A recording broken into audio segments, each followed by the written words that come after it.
Hai guys, welcome back to my channel Ricky Chan MC, channel yang membahas ikan hias seputaran kota Bandar Lampung. Kan gua Ricky Chan yang punya channel ini, dan selama ini kan gua hanya mengeluarkan suara gua aja.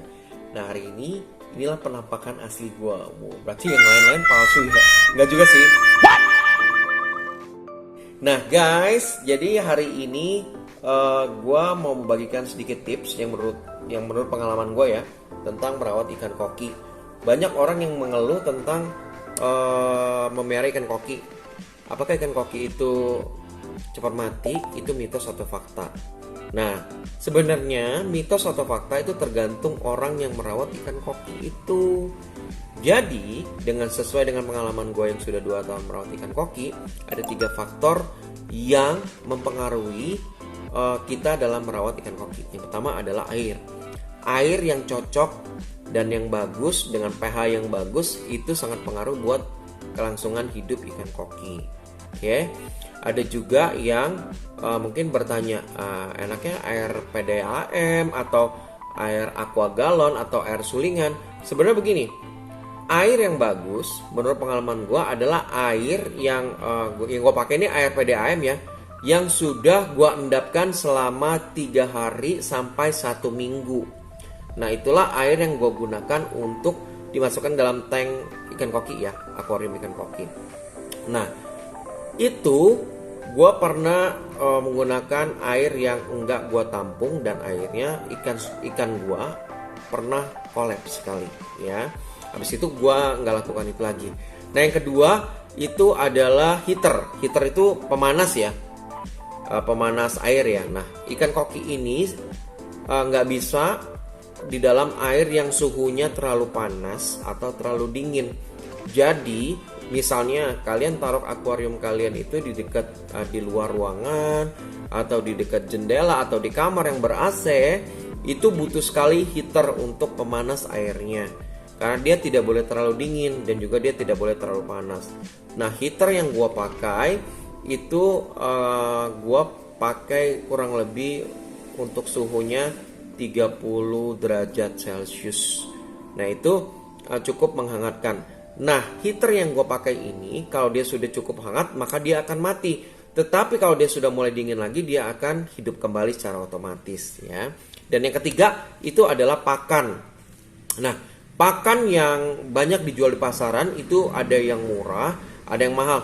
Nah apakah pakan yang mahal itu menjamin untuk bisa kelangsungan hidup ikan koki supaya ikan koki bisa growing atau ikan kokinya jadi lebih bagus warnanya atau cerah? Ya enggak juga. Sebenarnya awalnya gue sempat gonta-ganti pakan ya. Pernah gue pakai di video gue yang pertama, itu gue pakai pakan yang membuat warna air di dalam akuarium itu menjadi hijau ya. Nah setelah itu gue ganti pakannya dengan pakan Saki Hikari. Nah Saki Hikari itu ada pakan yang untuk warna badannya sama untuk grow-nya, untuk pertumbuhannya. Nah kita bisa lihat tentunya dari ingredients yang ada di belakang pakan yang kita beli. Nah kalau Saki Hikari harganya cukup mahal, menurut gue cukup mahal, bagi gue ya cukup mahal. Tetapi kalau dibilang bagus atau enggak, bagus untuk warna ikan koki, dengan catatan tidak semua jenis ya, karena kan ada oranda, ada demekin, ada ikan koki bulldog ya kan, ada ikan rancu. Jadi berbeda-beda ikan pasti berbeda juga efeknya ya. Nah yang sekarang gue pakai adalah Saki Hikari Oranda Gold. Bukan Saki Hikari, Hikari Oranda Gold. Hikari Oranda Gold ini bagus banget untuk growing. Jadi selama gue pakai ini, ikan koki gue tuh gendut-gendut, terus nafsu makannya juga oke, karena memang dia wanginya sangat pekat ya. Terus ada satu kelemahannya, menurut gue ini kelemahannya. Bagi kalian yang punya ikan koki yang cenderung warnanya punya 3 warna, misalnya ada tricolor ya, ada orange, ada hitam, dan juga ada putih. Biasanya warna yang lebih menonjol itulah yang akan dikeluarkan setelah dia makan Hikari Oranda Gold. Misalnya yang lebih menonjol orange, maka warnanya akan lebih ke orange. Kalau ada yang warna putih, dia akan lebih ke putih. Itu menurut pengalaman gue yang gue alami ya. Nah jadi pakan ini sangat menentukan guys. Gak bisa sembarangan pakan kita kasih. atau mungkin kita lihat di channel lain atau di Google bisa dikasih cacing beku, itu boleh. Tapi pasti ada minusnya. Minusnya adalah mengotori akuarium kalian, bahkan cepat kotor gitu akuarium kalian. Nah, kalau Ikari Ornata Gold ini, pengalaman gua sehari bisa kasih 4 kali makan dan benar-benar itu tidak mempengaruhi banyak ya. Maksudnya air akuarium gua tidak terkontaminasi dengan makanannya gitu, dengan peletnya itu. Malah gua lihat lebih apa ya, lebih mudah dicerna oleh ikan koki tersebut ya. Nah guys, kira-kira ada nggak sih kendala gue selama gue melihara selama 2 tahun ini? Ada. Yang pertama, gue pernah mengalami namanya ikan koki gue kolaps semua. Karena waktu itu gue pernah dikasih tahu sama salah satu breeder, kalau nyuci akuarium jangan airnya dibuang semua. Nah gue ikutin lah. Kurang lebih 70% air itu gue buang, gue sisain 30%. Nah setelah gue sisain 30%, and then gue ganti air baru, gue bersihin dan airnya gue ganti air baru. Ternyata ikan koki gue itu berenangnya terbalik guys, terbalik. Terus gue lihat ada di pinggiran akuarium itu ada busa-busanya. Nah gue panik dong, itu gue panik banget. Terus langsung gue angkat ikan koki gue pindahin ke baskom, gue kasih cairan biru ya. Terus beberapa lama kemudian gue tambah aerator supaya lebih banyak, supaya dia bisa bernafas dengan normal.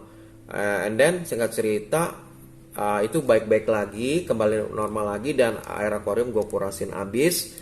Terus lalu gue ganti dengan air yang baru semuanya, dan puji Tuhan itu ikannya aman-aman semua guys. Nah yang kedua gue punya masalah itu adalah waktu itu mati lampu guys. Nah kita kan nggak pernah prediksi ya itu bakal mati lampunya kapan, terus berapa lamanya, kita nggak bisa prediksi. Nah waktu itu mati lampunya cukup lama, kurang lebih hampir 2,5 jam, hampir 3 jam. Tapi sekali lagi puji Tuhan ikan koki gue baik-baik saja walaupun sudah ngap-ngap pada naik ke atas permukaan. Nah solusinya waktu itu adalah gue lakukan hal yang gue bilang ini cukup lumayan konyol sih. Jadi pipa aerator itu gue cabut, and then gue tiup sampai dia keluar gelembungnya. Ya capek sih memang, tapi ya karena gue sudah panik, gue bingung gimana caranya supaya iwa-iwa budget gue itu nggak ada yang kolaps, karena gue sayang banget sama mereka semua gitu loh. Ya bukan karena harganya juga, tapi lebih ke udah batin ya, udah batin loh sama ikan koki. Jadi bagi kalian sebenarnya itu mitos atau fakta? Ya akan menjadi fakta kalau kalian nggak tahu cara merawatnya ya. Akan menjadi mitos kalau kalian tahu cara merawatnya, cara mengganti air, cara memberi pakan, dan juga cara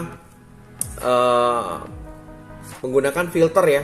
Jadi kan, nah gue bahas tentang filter sedikit aja tentang filter. Guys, jadi sekarang ini banyak orang yang pakai filter samping sama filter atas atau filter talang. Nah, kebetulan akuarium gue ada 2. Yang pertama gue pakai filter samping, yang satunya gue pakai filter talang. Nah, kelemahannya kalau filter talang itu adalah pada saat lo membersihkan lo harus hati-hati. Karena kalau lo angkat semua sama talang-talangnya, kemungkinan besar talangnya akan bocor guys. Itu pernah terjadi. Dan gue sempat dikasih tahu juga sama yang buat talang, filter talang itu untuk tidak boleh kita angkat semua dan kita cuci sampai bersih. Karena bakteri yang ada di dalamnya yang tadinya sudah hidup, akhirnya pada mati semua dan kita harus ngulang lagi dari awal gitu filternya. Jadi filternya belum jadi.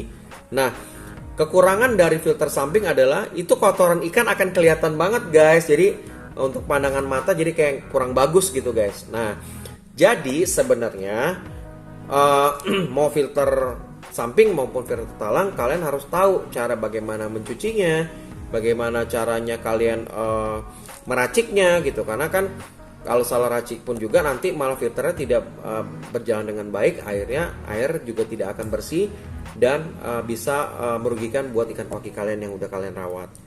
Nah guys, berapa lama sih untuk mengganti kapasnya atau membersihkan filternya? Tergantung guys. Sebenarnya dianjurkan itu kalau kalian sering memberi makanan kurang lebih 2 minggu kalian harus sudah ganti airnya dan juga membersihkan filternya ya. Karena kotoran-kotoran ikan itu akan numpuk di filternya. Kalau kalian nggak bersihin filternya, akhirnya kotoran-kotoran itu akan menumpuk dan air di dalam akuarium kalian akan menjadi keruh alias menjadi jorok banget. Nah guys, satu lagi, banyak yang bilang, kok pernah nggak sih ikan koki lu kena kutu jamur atau kena kutu jarum atau kena penyakit-penyakit lainnya? Pernah sekali, dan waktu itu yang kena adalah kutu jarum di ikan koki oranda gua. Nah kebetulan ikan kokinya sudah gua jual guys, dan itu waktu itu gua pernah lihat di Google bagaimana caranya. Akhirnya gua angkat kokinya, gua cabut kutu jarumnya, dan itu memang harus kita cabut kalau kutu jarum ya guys, jadi dia tidak menular ke ikan-ikan yang lain. Nah ada tipsnya bagi pemula, ini menurut gua ya, tipsnya bagi pemula, bagi kalian yang punya ikan koki, boleh tuh dicampur dengan ikan manfish. Karena ternyata ikan manfish itu bisa makan jamur yang ada di badan ikan koki kalian. Nah, selain aman, ikan manfish juga ternyata berfungsi dengan baik untuk kesehatan ikan-ikan kalian, ya. Jadi dia tidak menyerang ikan koki kalian, tapi dia lebih simbiosis mutualisme ya. Kokinya bisa makan dengan baik, dan dia juga dapat makanan dari jamur atau dari bakteri yang ada di badannya ikan koki. Nah guys, kurang lebih seperti itu.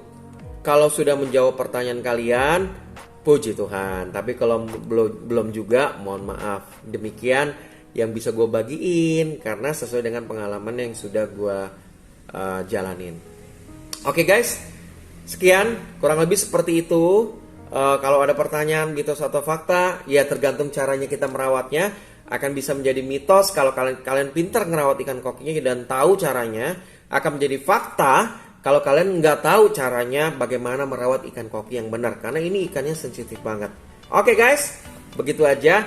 Boleh berikan gue komen, saran, dan juga kritik, nggak apa-apa. Gue terima semuanya demi kemajuan kita bersama, ya. Dan yang paling penting, jangan lupa subscribe channel ini ya. Dan semoga channel ini bisa menjadi berkat bagi banyak orang yang sedang merawat ikan koki atau mau beli ikan-ikan hias di seputaran Kota Bandar Lampung. Oke, thank you, gitu aja. Dan salam dari gue Ricky Chen. Bye-bye. God bless.